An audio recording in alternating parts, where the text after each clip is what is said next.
Welcome to VS fame channel. VS fame channel subscriber பண்ணாதவங்க subscriber பண்ணிக்கோங்க. கூடவே இருக்கிற பெல் பட்டனை கிளிக் பண்ணிக்கோங்க. இன்றைக்கி வந்து கேரளா ரெசிபி ஒன்று செய்கிறதுக்காக எடுத்து வச்சுருக்கிறேன். இது வந்து ஈவினிங் ஸ்நாக்ஸ்னு கூட சொல்லலாம். அதனால் இன்றைக்கி வந்து இதை பாருங்கள், பூண்டு ஒரு 4-5 பல், ஒரே ஒரு பெரிய வெங்காயம், ஒரு பச்சை மிளகா, இதை நான் அரைச்சிக்கின்னு வந்துடுறேன். இது ஒரு கப்பு பச்சரிசி மாவு, இடியாப்ப மாவாக இருந்தாலும் சரி, கொழுக்கட்டை மாவாக இருந்தாலும் சரி, கடையில் வாங்கின மாவாக இருந்தாலும் சரி, எந்த மாவாக இருந்தாலும் நம்ம எடுத்துக்கலாம். பெருங்காயம், எள், ஜீரகம், கறிவேப்பிலை, கொத்தமல்லி, இது தாங்க இதுக்கு. இதை நான் அரைச்சிக்கின்னு வந்துடுறேன்.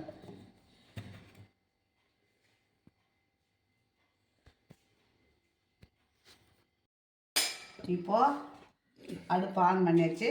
இப்போ நம்ம நெய்யை ஊற்றிக்கலாம். நெய் கொஞ்சமாக நெய், அது கூட கொஞ்சம் எண்ணெய். நெய் இருந்தால் நெய் ஊற்றிக்கலாம், நம்ம எண்ணெய் இருந்தாலும் எண்ணெய் ஊற்றிக்கலாம். நெய் இருந்தது என்கிட்ட நான் ஊற்றிக்கிறேன்.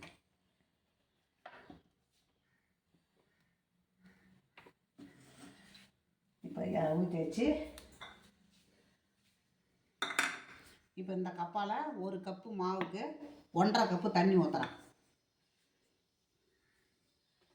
இப்போ இதை வதக்கிக்கலாம். இப்போ நம்ம இதை ஒன்றும் பாதிமா அரைச்சாந்துருக்குறோங்க. பல்ஸ் மூடில் போட்டு அரைச்சிக்கிற பாருங்க.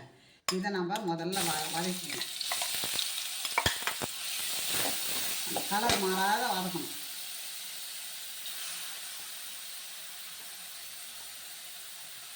ரொம்ப மையக்கூடாது. இது மாதிரி பல்ஸ் மூடில் போட்டு இந்த மாதிரி வதக்கிக்கணும். அந்த கொஞ்சம் வதங்கின உடனே நம்ம தண்ணி ஊற்றலாம்.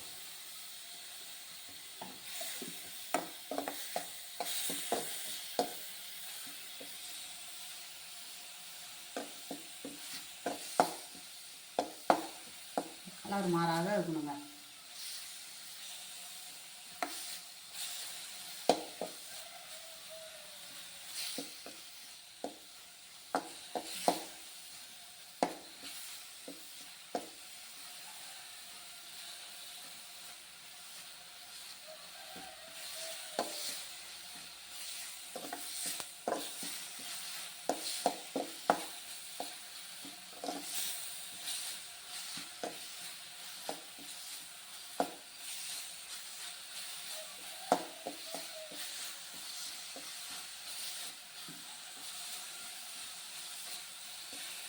இப்போ நம்ம தண்ணி ஊற்றிக்கலாம்.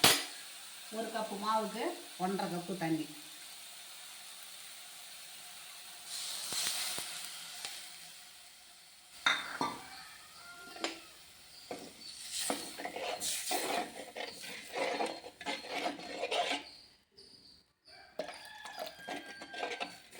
தண்ணி கொதிக்கிட்டோம். தண்ணி கொதித்த உடனே நம்ம ஜீரகம், எள், பெருங்காயம் இதெல்லாம் போட்டுக்கணும். தண்ணி கொதிப்பது காட்டலாம். இப்போ தண்ணி கொதிக்குதுங்க. நம்ம ரொம்ப லோ ஃப்ளேமில் வச்சுக்கலாம். இப்போ வந்து ஜீரகத்தை போட்டுக்கலாம். இப்போ அதுக்கு தேவையான உப்பை போட்டுக்கலாம்.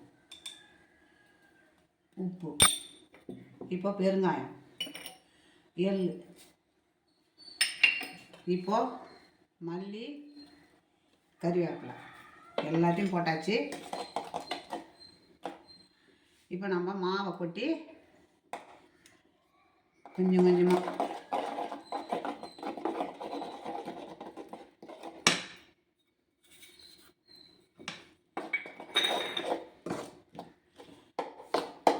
மாவு கட்டிப்படாத இருக்கிறதுக்கு கொஞ்சம் அடுப்பு கொஞ்சம் வச்சுக்கணும். கொஞ்சம் லோ ஃப்ளேமில் வச்சு மாவு பண்ணிக்கிறோம்.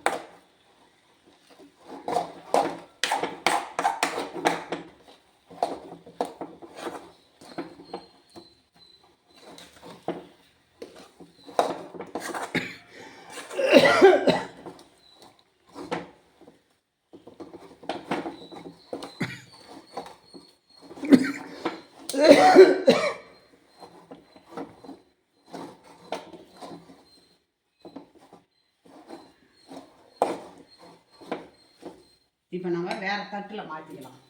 இந்த தட்டில் இதை மாற்றிக்கலாம்.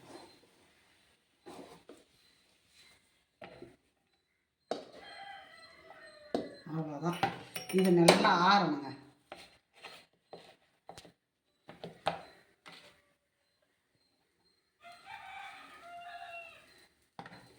நல்லா ஒரு 5 நிமிஷம் கை பொறுக்கிற அளவுக்கு ஆறட்டும்.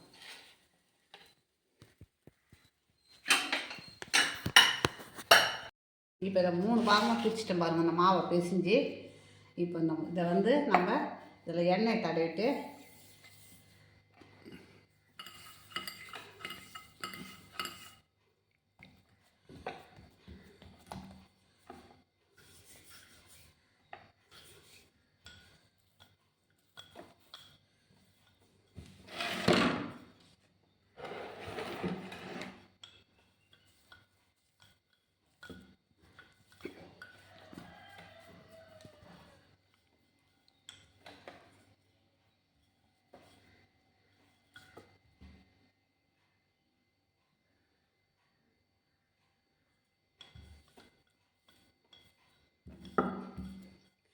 இந்த மூடி இருக்குது பாருங்கள், இந்த மூடியெல்லாம், இந்த மூடி இருந்தால் மூடி, இல்லை வேறு உங்கள்கிட்ட எது இருந்தாலும் அதெல்லாம் நம்ம எடுத்துக்கலாம்.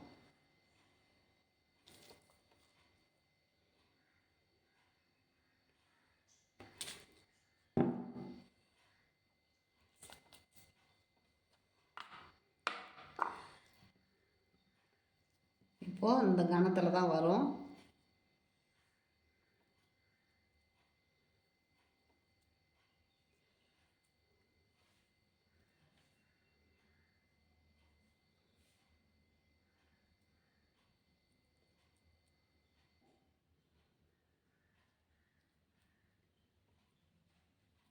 இந்த கணத்தில் தாங்க வரும். இப்போது நம்ம இதை ஒரு ரவுண்ட் ஷேப்பில் இதை நம்ம இப்படி வச்சுக்க வேண்டியது தான்.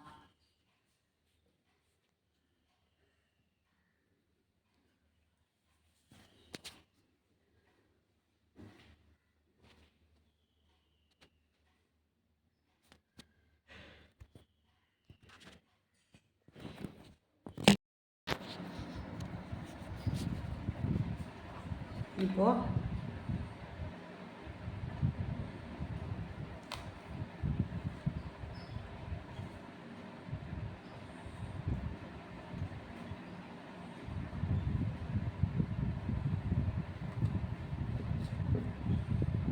நம்ம இது மாதிரி எடுத்துட்டு, இப்போ இது மாதிரி சின்ன ஒரு இதால் நம்ம அழகாக எடுத்துக்கணும். இது பாருங்க, இந்த மாதிரி எடுத்து நம்ம வச்சுக்கலாம்.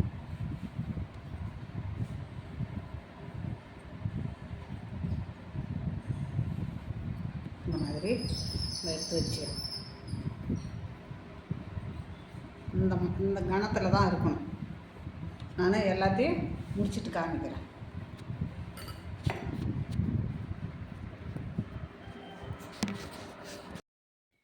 இப்போ நம்ம மிதமான தீயில் வச்சு இப்போ போட்டுக்கலாங்க.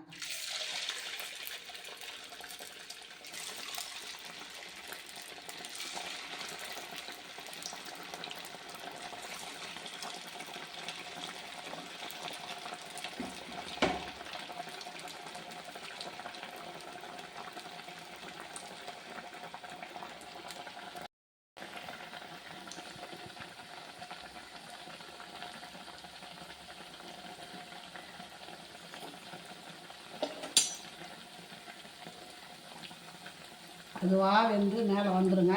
நம்ம போட்டு நோண்ட வேணாம். வந்துட்டு பாருங்க, அதுவாக வெந்து மேலே வந்துட்டு பாருங்க. அப்படியே கலர் மாறின உடனே நம்ம எடுத்துக்கலாம்.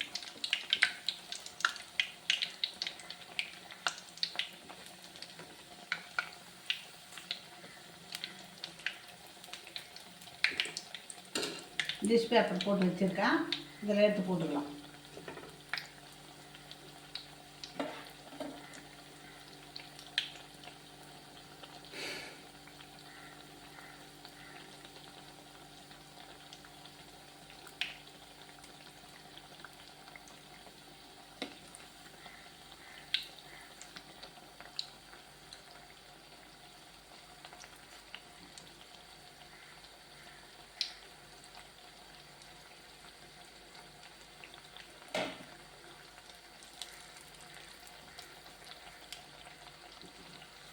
பசங்க ஸ்கூல்லேருந்து வந்த உடனே இப்போ நம்ம ஊற வைக்க தேவையில்லை, பருப்பு ஊற வைக்க தேவையில்லை, அரைக்க தேவையில்லை, எதுவுமே தேவையில்லைங்க இதுக்கு. பசங்க ஸ்கூல்லேருந்து வந்த உடனே நம்ம இந்த ஸ்நாக்ஸை கொடுக்க ஆரம்பிச்சிடலாம்.